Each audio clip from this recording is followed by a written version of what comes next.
The fountain was the centerpiece of the town square. This time of night, the area was deserted. The sky was growling light already. If she'd been human, she'd be greeting the sunrise with all the excitement of having spent the first night with a lover she wanted to see again and again. Instead of coming down, Instead, the coming dawn brought a feeling of dread. Oblivious, Quail wrapped his arm over her shoulders, holding her close as they walked. That was one hell of a night. I'd like to see you again. Though if the good Reverend figures out you are no longer a virgin after one date with me, she might not let you. That might not be such a bad thing, Quail. His steps slowed as her heart banged hard in her throat. What the hell is that supposed to mean? I don't know if seeing each other is a good idea. Now he stopped, holding on to her hand as he searched her face in disbelief. Are you giving me a brush off? I can't see you anymore, she blurted out. She had to sever ties with Quail before Lucifer discovered her attachment. It was what she failed to do all those thousands of years ago with Swift River. Then, she's made the one unforgivable mistake. She's underestimated Satan. She might not be the smartest demon, but she did have a learning curve, and she was going to prove it tonight. She'd put Quail welfare over her own desires. It's over. I'm sorry. Quail swore under his breath. I don't freaking believe this shit. He'd stopped speaking mid-sentence. Reaching for his pistol, he peered into the shadow, his nostrils flaring, hell stench. The thunder of small hooves drew their attention to the far side of the square. A herd of billy goats trotted towards them, fluffy and white. They looked like the one in Harmony and Damon's pen. Glowing red eyes gave away their origins. Sub-demons, Quail growled. He sprayed silver BBs into the heads, decimating them. The goats sizzled and popped, dissolving before their eyes. A shriek sounded overhead. Something whooshed past, blowing Shay's hair. Quail took a shot.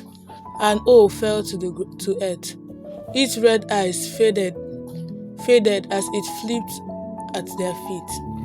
Even as it vaporized, the sky filled with other creatures, hundreds of them.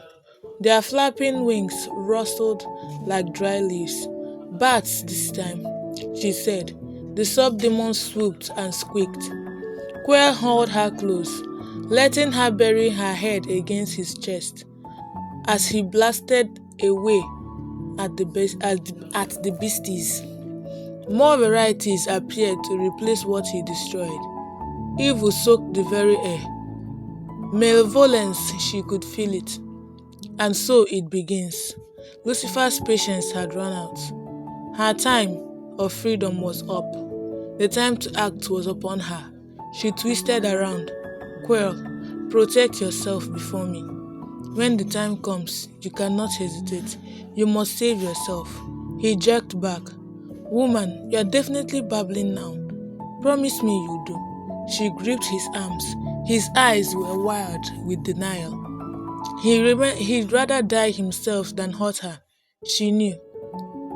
There was only one way to get him to do as she said, and that was to tell him what she was. I am a monster, Quail, a demon. Your instincts were right about me. Bullshit, he growled. His blue eyes were blacker now. He was angry. I came to kill the faithful's baby. Lucifer ordered me here. He thinks the child will grow up to rival him, even defeat him. He sent me to make sure that doesn't happen. And you couldn't do it. Her throat constricted. No, she whispered. I can't. You are human, that's why. Quail grabbed the cross hanging from her neck, pulling the chain taut. A demon couldn't wear this. You can. You are mortal, Shay. You are one of us now, not them. You are human. Human? Could it be? Yes, she was already halfway to believing it. Quayle's convictions pushed her the rest of the way. Her soul, her immunity to silver, her virginity. It was obvious. I crashed into that wishing fountain and came out mortal. You wished to be mortal, to have a soul, and it gave you what you wanted. A soul? The chance to really live? For a finite period, she realized, I'm no longer immortal. Quality over quantity, we humans always say. She laughed at that until reality returned. Her new status meant she was even weaker than she thought. She had no power at all to fight anything Lucifer threw at her, and these sub-demons were only the tip of the iceberg. Go, Quell, she shouted at him. It was like trying to move a brick wall. Get out of here. It doesn't matter what I am now. Lucifer will kill you if he finds out I love you. For all his hardness, he gave her the classic double take. Yes, I love you. We go back, Will. Way back. It was during the Ice Age. You were a hunter. Even then, I was a demon. But I fell for you. Lucifer didn't like it. He had me kill you. He'll do it again. Hold on. I smell a demon. His voice sounded a little too calm, a little too steady. A glance at his face revealed alarm. Damnation. The demon hunter was nervous. Not a good sign. Whatever was on the way frightened him. It's powerful, she. Ancient. Who was it? She glared into the shadows. The oldest demons were few.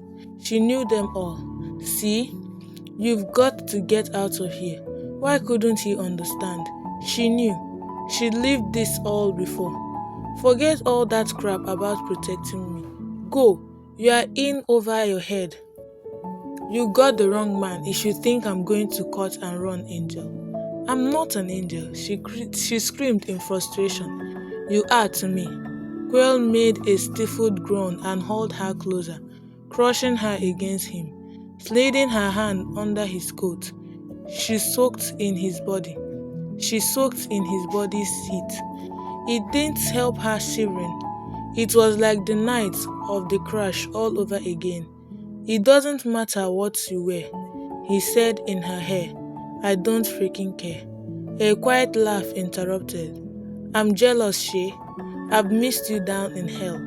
And here you are, once again, keeping company with mortal men. What do they have that I don't? Feelings? The familiar, deep, littling tongue voice chilled her to the core. Navin, she thought. Lucifer hadn't sent just any demon after her. He'd sent the most feared high demon lord of them all. With a tornado of bats spinning overhead, Navin advanced on them, his eyes glowing red. Down! Quail shoved her to the ground and took aim. Navin flicked his wrist. A burst of black energy sent Quail flying backward. He hit the ground hard, his boots scraping over the dirt. Quail! She bit her lips. Too late. She'd revealed her feelings. Navin appeared absolutely delighted by her outburst. Master wanted me to see what was taking you so long. How quickly I found my answer. Our little mortal wannabe has found herself another man. Is she in love? He's nothing but a bit of sport, Navin. You know how much I enjoy sex. That I do. Navin was heartbreakingly handsome when he smiled. Broad and perfect, he could bring a woman to tears. And he had, many times, she'd been witness.